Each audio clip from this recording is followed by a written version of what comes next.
అబ్రాడ్లో ఒక international student తోటి అయ్యే అన్ని స్కాములు పెద్ద పెద్ద బిలినియర్స్ తోటి కూడా కావేమో.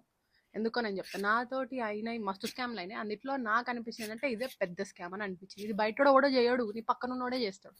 నా ఫ్రెండ్ ఒక అమ్మాయి సెమిస్టర్ ఫీజు కట్టినవా అని చెప్పి వచ్చి అడిగింది. ఎందుకు ఎందుకు అడుగుతున్నావు అని అంటే, ఏం లేదు, ఇట్లా నా దగ్గర కార్డు ఉంది, నేను నా కార్డు ద్వారా పే చేస్తాను, నువ్వు నాకు మెల్లమెల్లగా ఇన్స్టాల్మెంట్లో నాన్న ఇస్తూ ఉండు, నాకేం ప్రాబ్లం లేదు, 3 లక్షలు 3 లక్షలు అట్లా చేసుకుంటూ పో అనేసి అన్నది.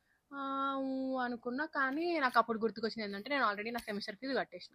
అరే సారీ యార్, నేను ఇట్లా నా సెమిస్టర్ ఫీజు కట్టినా, నెక్స్ట్ టైం నేను నీ త్రూనే పే చేయించుకుంటా అనేసి అన్న. ఆ పిల్ల నీ ఫ్రెండ్స్ ఎవరైనా ఉంటే చెప్పు అనేసి అన్నది. ఓకే ఓకే అని నేను చెప్పాను. దాని తర్వాత మా రూమ్మేట్స్ చెప్తే, మా రూమ్మేట్స్ నా దౌడ వాళ్ళకి ఎడ్డి ముఖం నాన్న ఇది స్కాము అన్నది. నీ అమ్మ, నేను షాక్ అయినా, ఇదేంది నా హార్ట్ నా దిల్కా దడకను వచ్చి నా ఫీజు కడతానంటే ఎంతో మంచి అమ్మాయి అనుకున్నా, ఇదేంది స్కామ్ అంటావు, నీ ముఖం నీకేం తెలుసా అంటే, కాదు, అలాగే వీసాలు అయిపోయిన దొంగ ముఖాలకు మరి ఎక్కడి నుంచి క్రెడిట్ కార్డులు వస్తున్నాయో వస్తాయి. ఆ కార్డులతోటి వీళ్ళు ఫీజు కడతా అని చెప్తారు, ఫీజు కడతారు, నీకు రిసీట్ కూడా వస్తుంది, కానీ అది ఫేక్. బ్యాంక్ కూడా వాడి పైసలు తీసుకుంటాడు, ఈ దొంగ ముఖం నీ పైసలు తీసుకొని చెక్ చేస్తుంది, నువ్వేమో లాస్ట్కి చెప్పబెట్టుకుంటావు. దిల్కా దడకం లేదు, బొక్క దడకం లేదు, నోరు మూసుకొని నీ కాలేజ్ ఫీజు నువ్వే కట్టుకో. వాడు వచ్చి నేను ఫ్రీగా నీ కాలేజ్ ఫీజు కడతా అన్నా కానీ, వద్దురా బాబు నేను కట్టుకుంటా అనే చెప్పు.